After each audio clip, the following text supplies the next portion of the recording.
Bonjour à toutes et à tous, j'espère que vous allez bien. Le but de cette vidéo, c'est de vous faire un petit complément de chapitre sur les réactions chimiques. Souvenez-vous, nous, on s'en était arrêté en chimie au chapitre 4 sur les quantités de matière, où on avait parlé de mol, mais c'était un chapitre quasiment uniquement calculatoire. Moi, j'aimerais bien appliquer ces calculs aux réactions chimiques parce que c'est ce que vous allez devoir faire euh, en spé dans la partie chimie. Donc nous, ce qu'on avait vu, c'était cette formule, petit n égale grand N sur Na. Petit n désigne la quantité de matière, c'est le nombre de moles.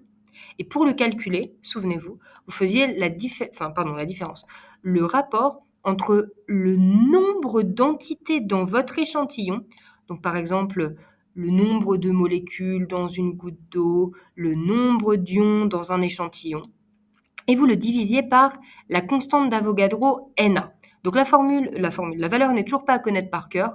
Grand Na vaut 6,022 fois 10 puissance 23 mol moins 1. C'est en gros le nombre d'entités présentes dans une mol. Une mol, par exemple une mol de carbone, contient 6,022 fois 10 puissance 23 atomes de carbone. Ça marche évidemment avec tout. Et une autre chose qu'on a fait à d'autres moments dans l'année, c'est équilibrer une équation de réaction. Équilibrer une équation de réaction, ça veut dire vous avez le même nombre d'atomes et le même nombre de charges, donc de plus et de moins, du côté des produits et des réactifs.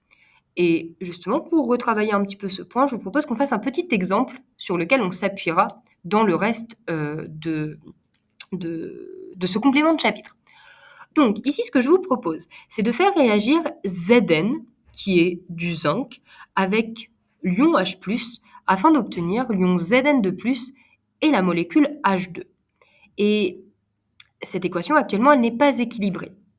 En réalité, il y a deux raisons pour lesquelles elle n'est pas correcte.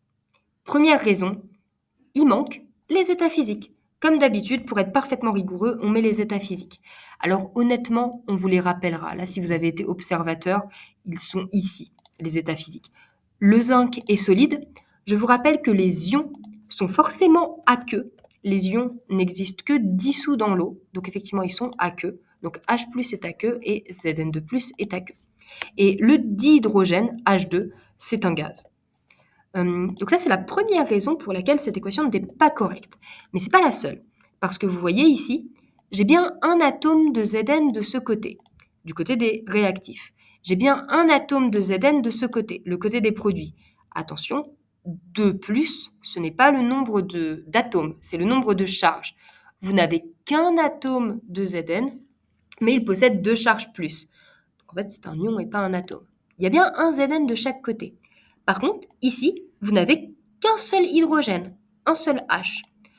Et par contre, dans H2, vous en avez deux. Ça veut dire qu'on a un premier problème. Eh bien, il manque un hydrogène du côté des réactifs. Vous avez un H du côté des réactifs. Par contre, vous en avez deux du côté des produits, des réactifs, et deux du côté des produits. On va devoir résoudre ce problème.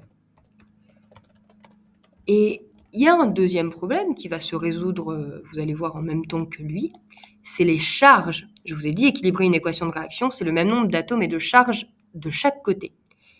Zn, il est neutre, il n'est pas chargé. Il a une charge 0.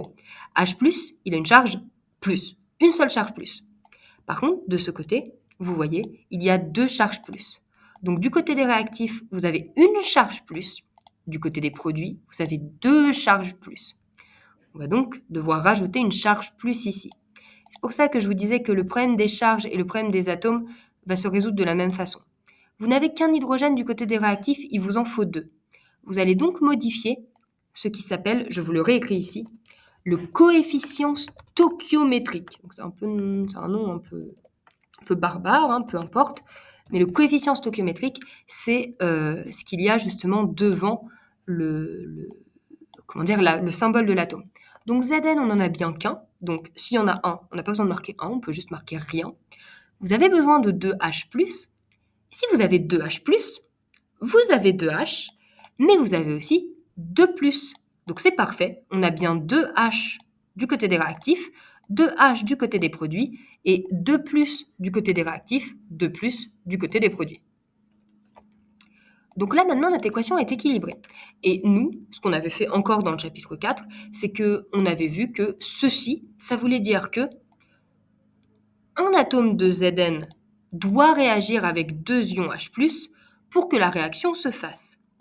Donc si un atome réagit avec deux autres, c'est proportionnel. Ça veut aussi dire que une mole de zinc, voilà, si vous avez une mole de zinc, il vous faudra 2 fois plus de H+, pour faire la réaction. Une mole de zinc réagit donc avec 2 moles de H+, ce qui vous permet de former une mole de Zn de plus et une mole de H2. Voilà, parce que vous voyez, vous avez tout le temps des coefficients stoichiométriques 1 devant. En gros, ils ne sont pas marqués, donc ça vaut 1. Petite remarque, vous voyez qu'ici, ça veut dire que vous avez une mole de Zn, 2 moles de H+, donc 1 plus 2, ça fait 3 moles, qui ne font pas 3 moles. Les moles ne se conservent pas dans l'équation de réaction. Les atomes se conservent, les charges se conservent, mais vous voyez ici, 3 moles donnent 2 moles. C'est absolument pas un problème. Les moles ne raisonnent pas comme les maths sur ce point. Donc, sauf que vous allez voir, c'est vous qui mettez le nombre de moles.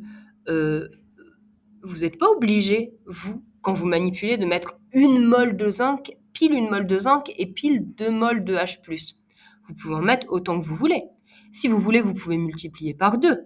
On est d'accord que si vous mettez 2 moles de Zn, que vous faites réagir avec 4 moles de H+, si vous multipliez tout par 2, si vous en mettez 2 fois plus que là, vous aurez 2 fois plus de produits formés. Ça marche vraiment par proportionnalité. Mais par contre, après tout, vous n'êtes pas obligé de tout multiplier par 2. Vous pouvez vous dire, je vais mettre 2 moles de Zn et 3 moles de H+. Mais dans ce cas-là, qu'est-ce qui se passe? J'enlève ça. Et je vous enlève ça. Parce que nous allons maintenant parler de réactif limitant. Réactif limitant, c'est clairement un mot de vocabulaire dont vous allez beaucoup entendre parler l'année prochaine. Le réactif limitant, c'est le réactif qui sera consommé en premier. Il faut vraiment voir ça comme si vous mettez plus de Zn nécessaire que de H+, si vous mettez beaucoup de Zn, celui qui va être consommé en premier, ce sera H+. Par contre, si vous mettez beaucoup de H+, et inversement une quantité raisonnable de Zn, celui qui sera consommé en premier, c'est Zn. Vous verrez l'année prochaine, quand on met beaucoup de réactifs, on dit qu'on met un réactif en excès. En gros, on en met trop. Vous voyez ici, si on avait une mole de zinc et qu'on la faisait réagir avec 3 moles de H+, il y a une mole qui ne servirait à rien. Vous voyez, cette mole de Zn, elle réagirait avec les 2 moles de H+. Par contre, la mole en trop ici, du 3, elle ne servirait à rien. Elle resterait à la fin. Je dois nuancer en vrai en disant elle ne servira à rien. Parce que ça a un intérêt que nous n'allons pas développer dans ce complément de chapitre. Là, c'est beaucoup trop en dehors de notre programme. Mais du coup, on va raisonner un peu là-dessus. Je garde cette équation. C'est vraiment la même. Vous voyez, c'est juste que j'ai mis le 2 en vert. Mais c'est vraiment littéralement la même qu'en haut. Et je vous propose de réfléchir un peu à ça. Donc, ce qui se passe dans la réaction, c'est qu'une mole de zinc a besoin de 2 moles de H+, pour réagir. Et ça donne une mole de zinc, Zn de plus, ça donne une mole de H2.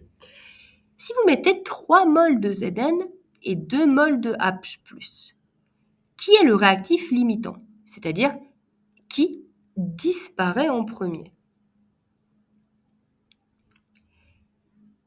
Normalement, 2 moles de H+, elles n'ont besoin que d'une mole de Zn pour réagir. Ça veut dire que les 2 moles de H+, elles vont réagir avec une des 3 moles de Zn. Mais donc du coup, celui qui restera, c'est Zn. Et donc, celui qui est limitant, celui qui a disparu, c'est H+. Voilà, ici, H+ est le réactif limitant.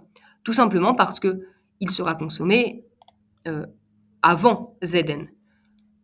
Toujours par proportionnalité, parce que ça, ce n'est que de la proportionnalité. Vous voyez, pour que la réaction se fasse, vous avez besoin de 2 fois plus de H+ que de Zn.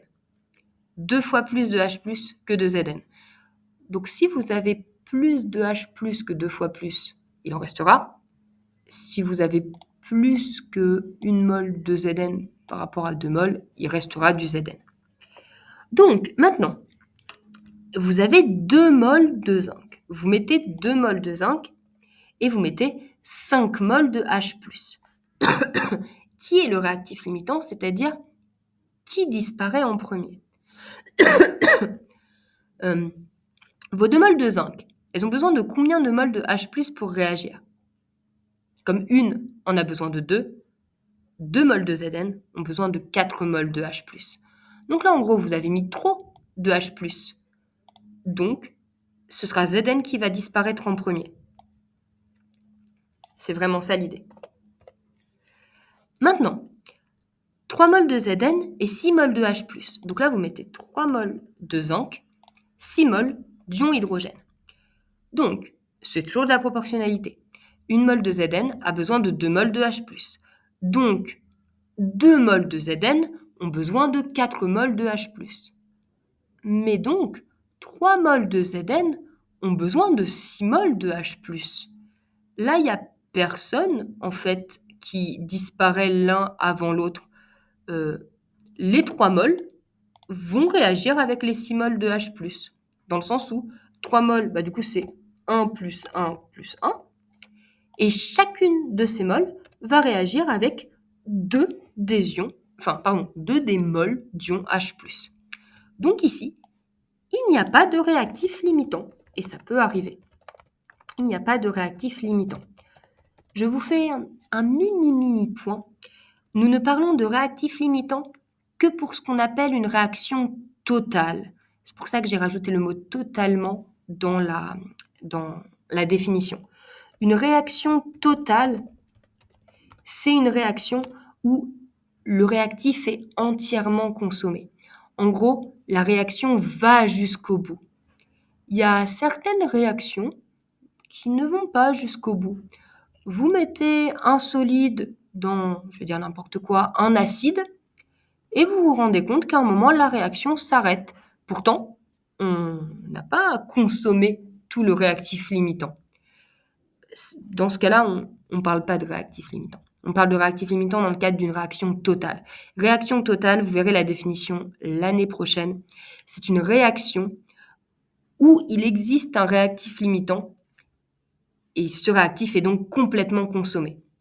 Vous voyez, une réaction totale, c'est une réaction où soit il reste plus lui, soit il reste plus lui, soit il reste aucun des deux, mais par contre, vous ne pouvez pas avoir les deux qui restent. Vous voyez, vous ne pouvez pas avoir à la fin en même temps du Zn qui reste et en même temps du H+ qui reste. Parce que, après tout, dans une réaction totale, s'il restait les deux, il continuera à réagir, donc il disparaîtrait. Bon voilà, c'était vraiment un petit point, là, c'est clairement hors programme.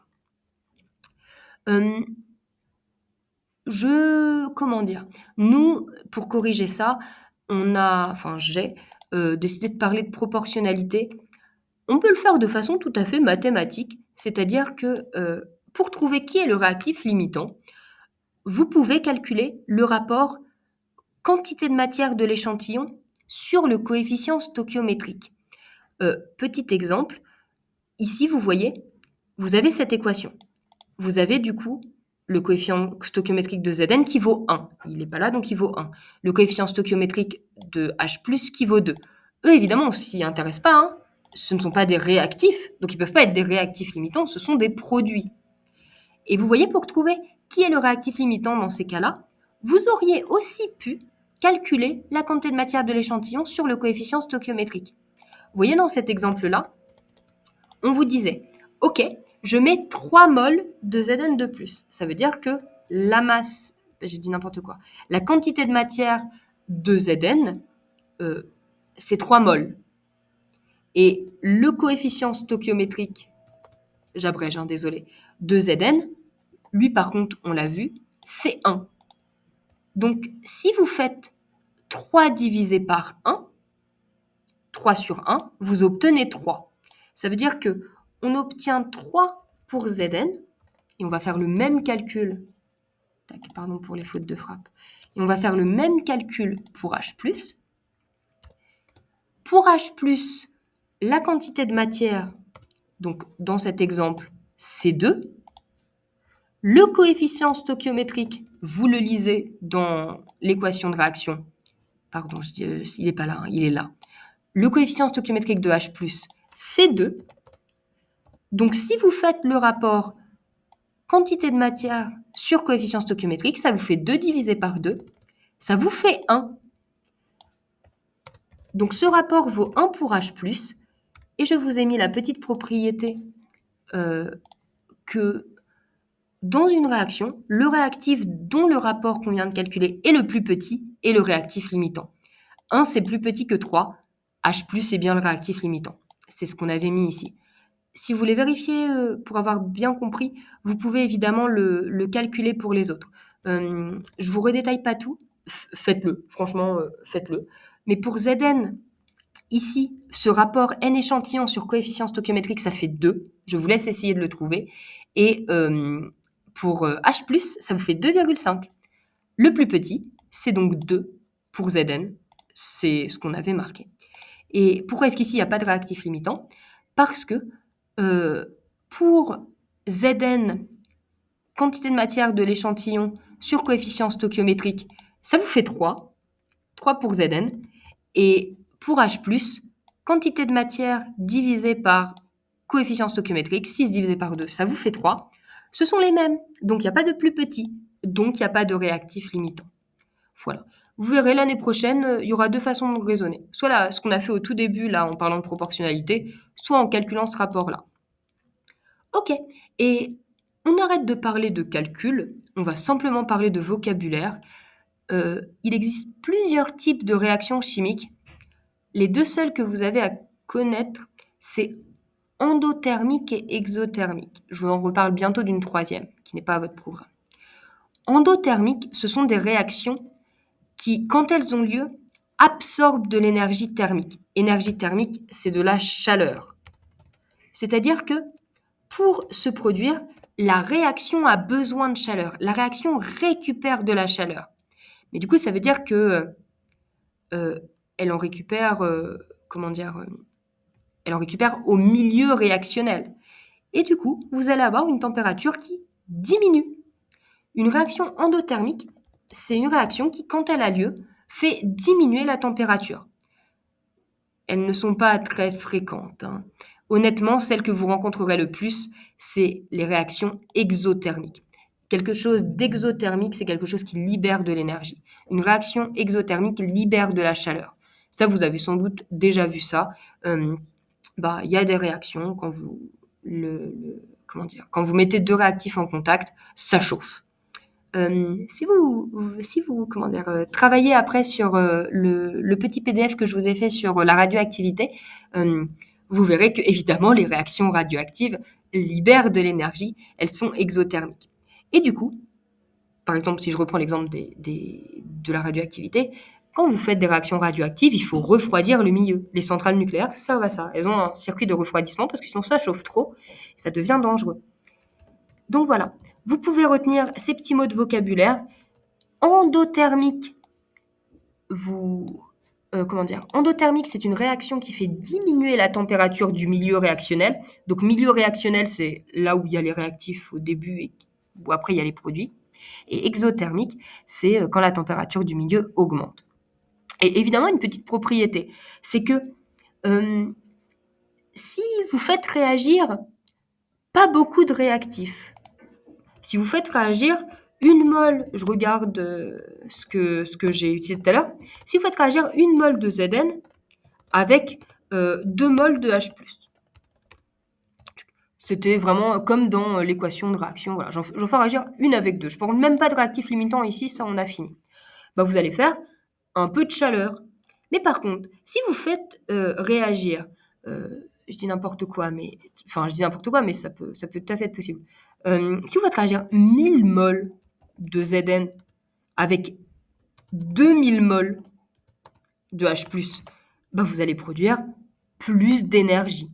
En fait, plus la réaction se fait, plus elle chauffe, plus elle refroidit.